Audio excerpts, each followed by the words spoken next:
Ever wonder what really happens to your data after you hit delete? We live in a world where the word delete feels final, but online, it's often just the beginning of a hidden journey. What if I told you those deleted photos, old tweets, and forgotten searches might still be out there? They aren't just sitting on a server. They are actively, meticulously piecing together a digital version of you. This isn't about simple cookies anymore. This is about your digital doppelganger, a ghost built from your scattered data. This video uncovers the surprising, often invisible data trails you leave every single time you connect to the internet. We're going deep into the systems that know you better than you know yourself. Stay tuned because the final section provides practical steps to take back some control. Most people know about cookies, those small files websites use to track basic movements. But the true silent trackers are far more subtle and ubiquitous. They are built into the very design of your operating system. We're talking about IP addresses, unique key identifiers for your internet connection. We're talking about device IDs, and we're talking about an increasingly sophisticated method called browser fingerprinting. This is much more advanced than a standard tracker. This fingerprint is a combination of dozens of tiny data points, far more than you realize. Think about your screen resolution, your graphics card capabilities, the specific order of your install fonts, and even the minor processing differences in your WebGL rendering engine. All of this combines to create a near perfect profile of your device. It's a digital DNA signature that is nearly impossible to shake. This tracking happens silently and constantly, hundreds of times per Dalton Yai. Social media's data web is another massive contributor.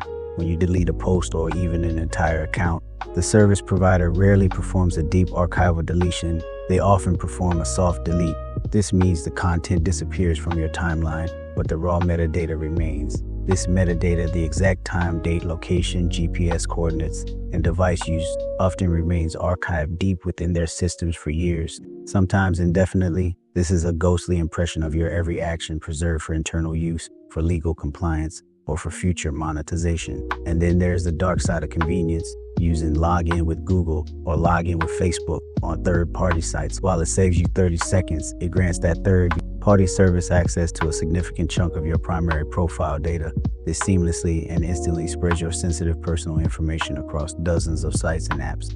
This makes your data trail exponentially harder to track and control. It's trading convenience for a vast erosion of privacy. But the impact of this data collection goes even deeper than simple tracking. All these disparate data points don't just sit there, they are instantly fed into powerful AI systems that engage in what is called predictive analytics. This is where your digital self truly comes alive. This is how AI builds a complete profile. It predicts your habits, your political leanings, your future health risks, and your likelihood to purchase a specific product before you even realize you need it. This profile is so detailed and statistically accurate, it's sometimes more predictive than your own self-assessment of what you will do next week.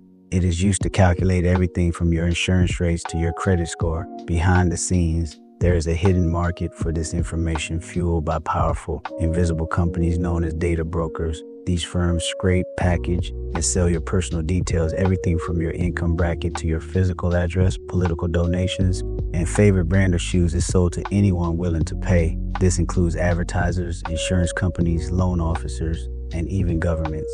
They are the invisible backbone of the modern digital economy, and their most valuable product is you. Through a process called reverse engineering your life, data brokers can take tiny, seemingly insignificant data points, for example, a check-in at a local gym, a loyalty card coffee purchase, a traffic camera recognizing your license plate, or a simple weather app GPS ping. They meticulously combine these points to reconstruct your entire daily routine, your close personal relationships, and even your most private, fleeting moments. The level of detail and potential for misuse is profoundly chilling. Moving on from tracking, let's confront the hard truth about your past. Here's the fundamental truth of the internet you must accept. Deletion is largely a myth. When you hit delete on an old email or photo, you are often just removing it from your personal view. You might be telling the service provider to mark it for potential erasure sometime in the distant future, but countless permanent copies exist in server archives, internal backup systems, and redundant storage facilities. Sometimes this data is preserved for years or even decades. just in case they need to comply with a legal request or train a new AI model. This process is called soft deletion, and it's a standard industry practice. Internet archives act as digital archaeologists. The well-known Wayback Machine, for example, has indexed billions of web pages, preserving old versions of websites, news articles, and even ancient forum posts you thought were long gone. Furthermore, public records and legal documents are constantly being digitized and made searchable. This means a public comment you made 10 years ago can be instantly linked to your current identity. Perhaps the most unsettling way old data resurfaces is through data breaches when a major company is hacked decades. Old user databases are often dumped onto the dark web, containing everything from usernames and plain text passwords to addresses and even social security numbers. This means the email address or weak password you used 15 years ago can resurface today, creating a massive security risk for your current accounts and identity. The past truly does come back to haunt you. What does all this mean for the future? The lifespan of your data is no longer tied to your life. It now stretches indefinitely into the future, shaping the world for everyone. Every interaction you have had online, every click, every purchase, every time you spend an extra minute on a particular video is being used as AI training data. Your past consumption habits and historical biases are literally shaping the foundational algorithms, the chatbots, the automated systems, and the culture of tomorrow. If the training data reflects past societal biases, those biases are inherently built into the future technology that governs our world. Your old data isn't just about targeting you. It is about defining the reality of the future. This powerful data collection drives the relentless evolution of targeted advertising. It is becoming more precise, more pervasive, and increasingly driven by that old archived data. The AI systems are so advanced they don't just react to your current needs. They predict your desires months in advance, often nudging your behavior in subtle ways. They know what you might buy next because they know exactly what you bought 10 years ago and what millions of people just like you bought yesterday. In 2025, we are walking on an ethical tightrope. The goal is to balance the undeniable benefits of personalized digital experiences, like quick recommendations and relevant search results, with the urgent need for data privacy, dignity, and personal control over our identity. This is why legal frameworks like the right to be forgotten are gaining traction, even as they face huge technological challenges.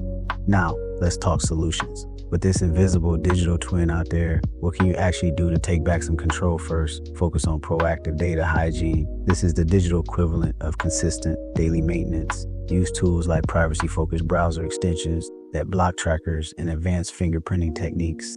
Regularly audit and revoke the permissions you've given to apps and websites. If an app asks for unnecessary access to your camera or microphone, uninstall it and use a dedicated password manager to create unique, strong credentials for every single service.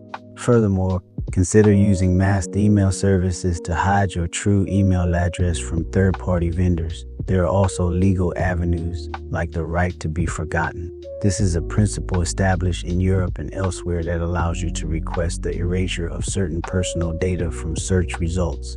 However, navigating these data erasure requests is complex, tedious, and the legal limitations are significant. They often only apply to large search engines and not the original source of the data itself. Ultimately, the most powerful step is building a privacy-first mindset before you click I agree. Take 1 second to ask yourself, is the convenience truly worth the data I am giving up? Prioritize services that offer end-to-end encryption. Use privacy-focused web browsers like Brave or Firefox in its lockdown mode, and be skeptical of every free tool. Because as the saying goes, if the product is free, you are the product being sold.